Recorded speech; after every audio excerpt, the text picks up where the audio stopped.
राधे कृष्ण दोस्तों। कौन सा ऐसा जीव है जो दुख नहीं भोगता। हर एक जीव को इस संसार में दुख भोगने पड़ते हैं मित्रों। इसलिए महापुरुष जन कहते हैं एक जीव के जीवन में दुख तब से शुरू होते हैं जब से वो माँ के गर्भ में होता है, तब से उसके उपरांत न जाने जीवन में कितने कष्ट झेलने पड़ते हैं उसे। इसलिए इन कष्टों की परंपरा जो चली रही है ये कर्मों से शांत होने वाली नहीं है। कर्म से कर्म बंधन नहीं काटा जा सकता मित्रों।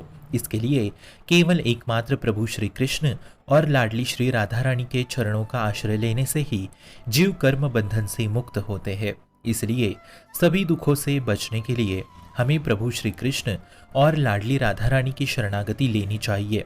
वैसे भक्ति मार्ग में भी कष्ट आते हैं मित्रों, परंतु आप वैसे भी बिना भक्ति के कष्टों को झेल रहे हो और भक्ति पथ में कृपा का आश्रय लेकर कष्ट मिट भी तो जाते हैं।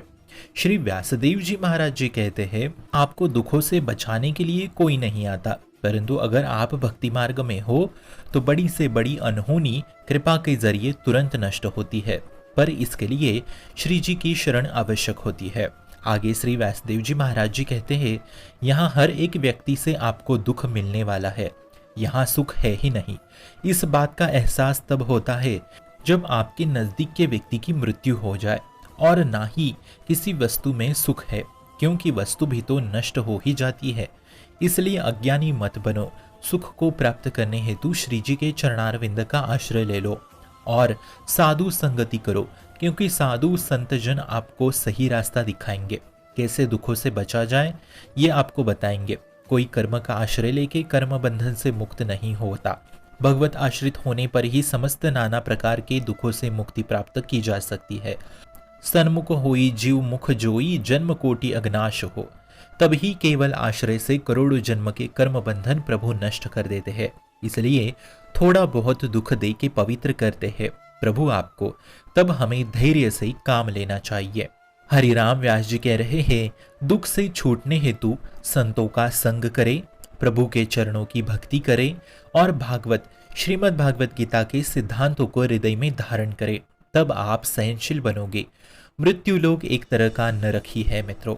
बस यहाँ भजन करके इस लोक से छूट सकते हो, परंतु असली नरक में आपको भजन की सुविधा भी प्राप्त नहीं होती। इसलिए यदि कोई जीव भजन नहीं कर रहा है तो वो जीते जी नरकवास ही कर रहा है। खुद देख लो अंदर कितनी जलन है, काम है, क्रोध है, लोभ है, पर यदि हरि शरण हो तो इस लोक से मुक्त हो सकते हो।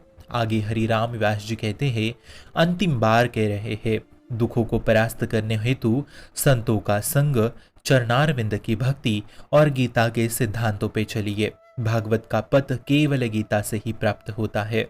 एक एक श्लोक को हृदय में समाना है।